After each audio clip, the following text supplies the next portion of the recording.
cold day in Budapest, Hungary. Good morning. Welcome to another day in Budapest. Welcome to Silk and Travel. Nandito tayo na sa Budapest, second day. And dito tayo mismo sa city center ng Budapest. Yan ang sitwasyon ngayon. Ayan ang tour bus. Busy morning. It was very cold morning as well. Yan lang ang St. Stephen's Basilica.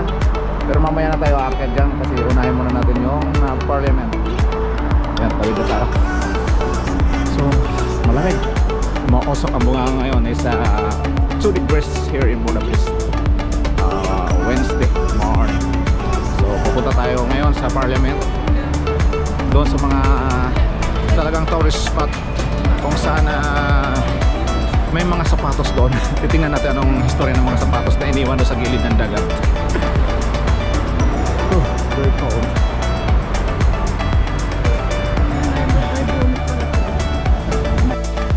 Kaya ang dahon nila oh. Dry dito yung ano nila, autumn na, winter na. I mean winter oh.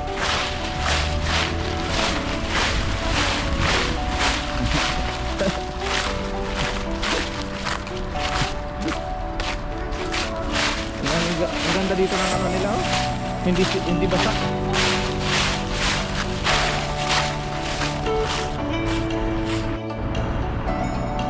Ayan, good morning Budapest. Ayan.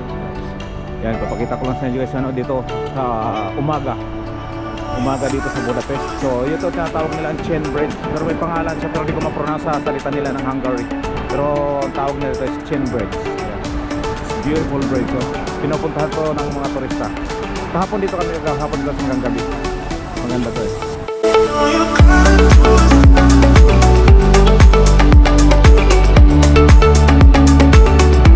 Pupunta tayo doon sa Parliament mismo kasi kagabi nadaanan lang namin yun.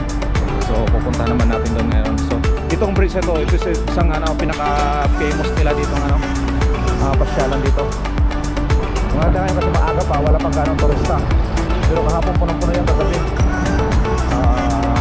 Ang daming tao hanggang sa nung matapos kami nag-header cross 8 o'clock meron dahil tao. Pero ngayon dito naman tayo. Dito pa rin tayo sa Budapest, Hungary. Ang lamig 1 to 2 degrees ngayon. Ang lamig, super grabe. So ayan, nasa kablang angle tayo. Tingnan mo na yung beautiful na yun no? Mamaya aakit kami doon. Yung ano na yun, yung elevator na yun. At saka yung ano na yan, yung ayaw kong church yun. Kailangan mapuntahan yung mamaya. Dito pa lang sa mismong city, makikita mo na ang gaganda ng mga ano nila dito. Building oh. Yan lang mismong Chain Bridge na yan. Isa na sa mga pinuntahan. Lalo na itong ano, pagtawid mo lang, nandito mga magagandang parang headquarters ng police to. Ang ganda.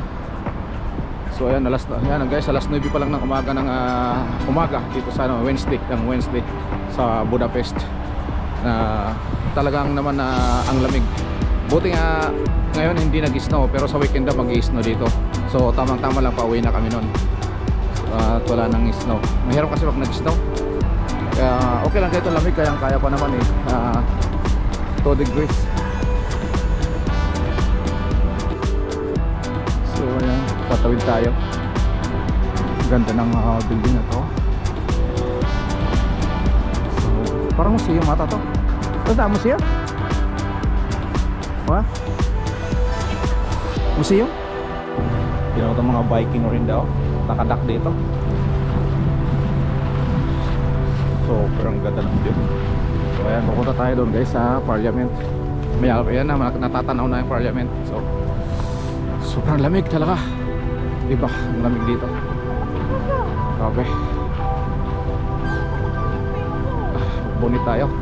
Kailangan magbunit. So ayan guys, nandito na tayo sa sa Parliament. Ayan may Parliament mismo. Matatanaw. Ito yung mga tao na ito, tinitingnan nila diyan yung yung Show Monument sa Danube Bank. Ito Danube Bank itong tawagin. Ito yung Show Monument. I don't know what the story kung ano yan. Pero titingnan natin yan. Yan ang isang pinupuntahan dito. Mismo sa harap lang ng Parliament. Yan ang Parliament mismo. So yan ang Shua Monument, Danobe Riverbank. So yan. Yan ang pinupuntahan dito. I have no idea kung ano ang story behind these shoes. So we will do research. Kasi isa yan sa mga pinupuntahan dito. Yung mga shoes na yan.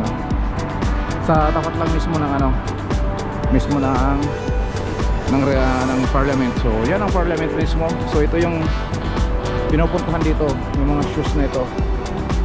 Yan. Yan siya. Tapat lang siya, mismo tabi lang siya ng Danobe Bank. Yan yung Danobe Bank. So yan ang mga shoes nila.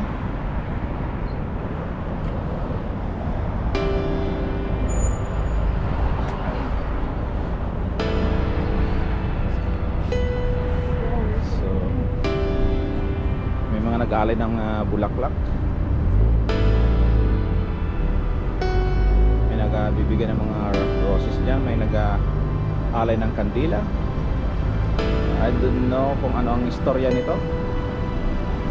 So we'll do research kung anong meron nito. Ayan. So ito lang yung Danobe River Bank. Ito isa sa mga pinupuntahan dito. So nandoon mismo yung yung chain bridge na yon. Ang ganda sa gabi niyan. Kagabi ang ganda. So mamaya pupuntahan namin yung elevator doon at saka akyatin yung mga building na yan. Isa sa pinakamaganda raw yung na yan, yung building na yan. Parang church din siya. So we'll see kung ano mayroon doon. So, pero papuntahan muna natin yung Parliament na yan. So ayan, kasi malamig, hanap muna tayo ng kape. So ayan, tapos na tayo sa mga shoes. So, puntahan naman natin yung lakarin natin papunta ng nagbunit na ako. Grabe ang lamig. Pero kakayanin. Ang sakit sa kamay. Wala akong gloves. Walang gloves. So punta natin yung Parliament. Ay, baka kung pwede umakyat. We'll see kung pwede umakyat. Yan na, ito natin sa paanan ng paanan mismo ng Parliament.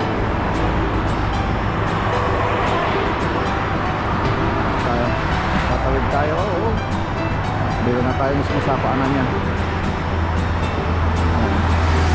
Paanan ng Parliament. Sakal mag-stop. Ganda.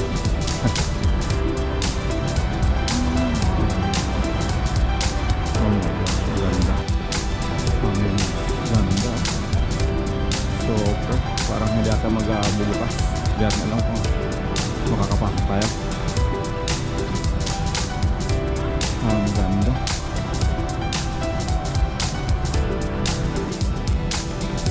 So ayan yung Parliament mismo. Kahit malamig. So ito ang anong history ng kabayong ito.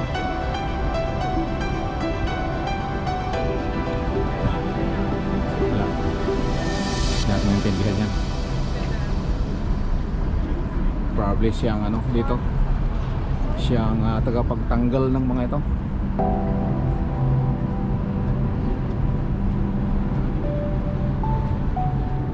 Historical monument.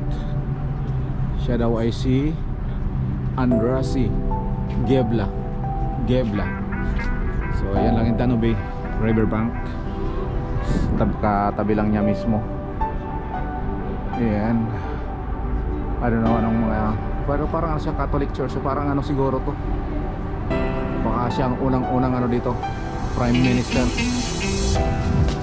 or King, or probably King. I never know. So yan ang ganda ng Parliament. Paligid dito. At hindi ko alam kung anong building yan nandyan. We'll see. Puntahan natin kung ano yan. Parang mga restaurant na sa baba. Ang ganda rito. Lapitan nga natin.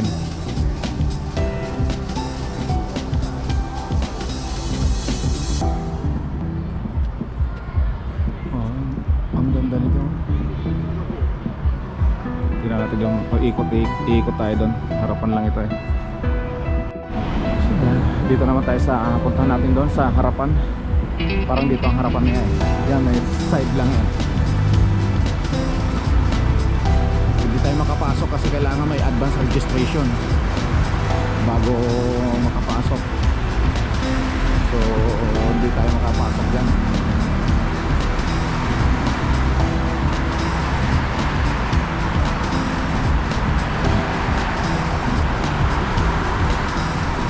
Ang dami pa tayong pupuntahan. So maghapon pa tayo. Dito pa lang sa Parliament eh. Ano na tayo? Makakaisang oras na tayo dito. Paikot-ikot na ito. Ay, di rin pwede makapasok eh. Kaya siya. May ano? May gate. May gate siya. Ayan ang ano niya. Entrance niya. Sayang hindi makapasok. Ang ganda ng pagkakaano nito. Gawa.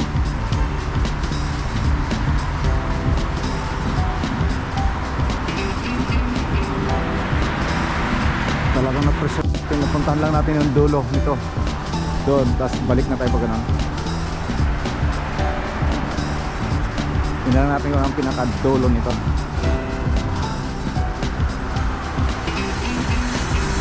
Yung mga ilaw nila, napaka-classic. Ang ganda nito kagabi. Ang ganda paggabi nito nung nag-river crossing kami kagabi.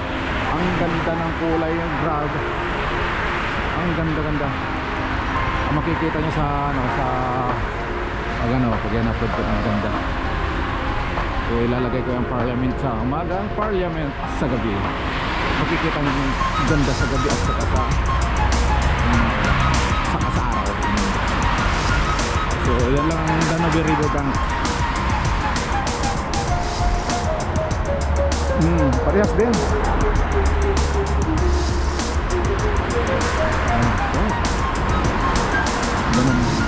Parang parehas din siya doon sa una. Isang design, pero ayun ko alam kung ano nandun sa likod. Gusto ko lang makita pa anong likod nandun. Parehas din siya design. Isa din. Tingnan ko lang kung ano nandun sa hagdanan. Guys, nandito na tayo sa dulo ng Parliament. Tingnan natin kung anong nasa taas. Kung anong pinagkakaiba doon sa taas. Other side ng Parliament. Ito yung kabilang wing ng ano, Parliament. Kung kanina nandun tayo sa kabilang wing, ngayon nandito tayo sa kabilang ano rin, wing. Doon na apat ang flag ata, tatlo. Ito isa lang ang flag dito.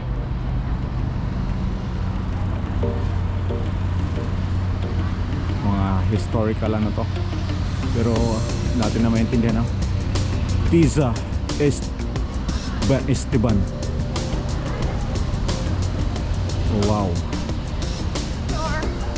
Here.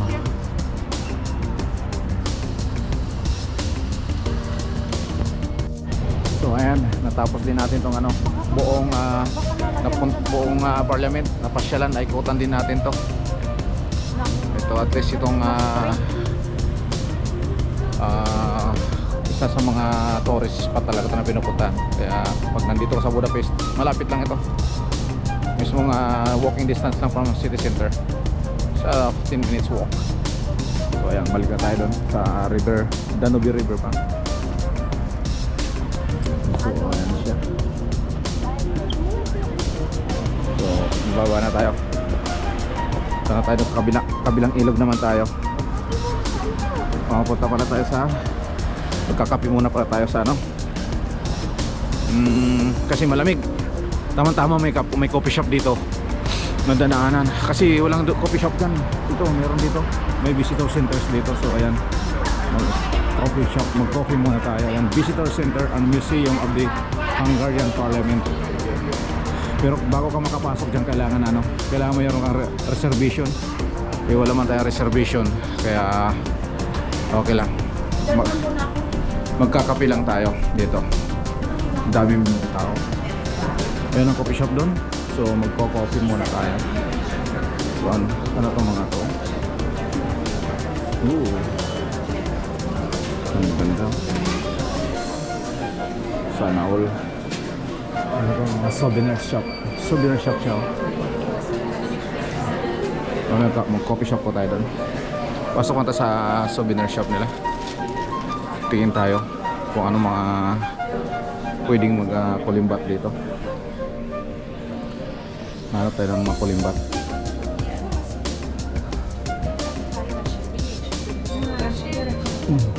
Ito sa traditional clothes nila. Playing cards sila dito.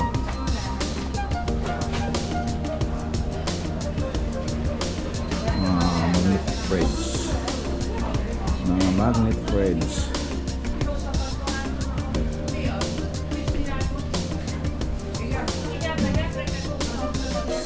Ganda. Ang ganda.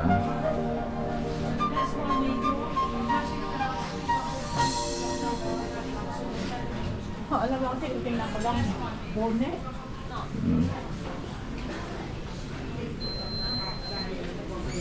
Right. Ay, mga clothes nila. Ano ang bonnet mo? Bonnet, Budapest bonnet. Nag-try ako makakuha ng ticket pero sold out ng ticket. Kailangan talaga advance reservation. Yan mga yan, advance reservation mga yan. Dami nakapila. Sold out ang ticket. Ang ganda-ganda sana sa loob eh. May mga ano doon, mga jewels ba makikita. So lang wala, kailangan talaga mag-booking advance. Wala, dito na ako anangkot. Unfortunately wala talagang ticket na makakuha. Nag-try ako makakuha ng ticket pero it's sold out talaga. So wala, yung mga yan, mga reserve na yan, mga yan naka-book online na mga yan. Kaya I will say, I try once more, try again na mamaya. So subukan ko ulit makakuha kung meron pa. Kahit dalawang ticket kung makakuha pa. Yung mga ni puro nakabook online na mga yan. Dami. Kaya okay na yun. Yung sa labas na makuha ng Parliament sa araw at saka yung gabi. So that's it guys. So bili na lang kape doon. May coffee shop doon. Kaya bili na lang ng coffee shop. Tapos sa labas na tayo. Tingnan naman natin sa ibang tourist spot. So ayan, bili muna tayo ng kasi di man tayo nakaya ng ticket, interest lang, di man tayo nakabila ng ticket. Ayan, sana makikita sa lobo. Ganyan sa lobo. Kaso lang wala talaga. Magkape na lang tayo, bili na tayo ng kape. Mainam pa.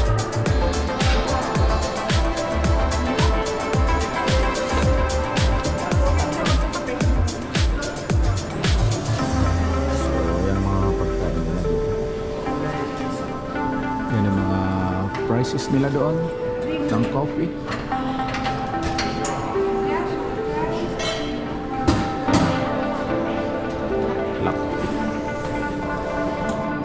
Presyohan nila latte, cappuccino, espresso, americano. So may prices sila, ang price nila is 1,000 sa kabila is euro. So yung americano is 257 euro. So yung kape latte, a bit expensive siya. So ayan, order natin. So cappuccino 3 to 43, latte is 3. Thanks very much. Thank you. Yeah. Thank you. So we'll sit down here. Sa medyo posing upuan.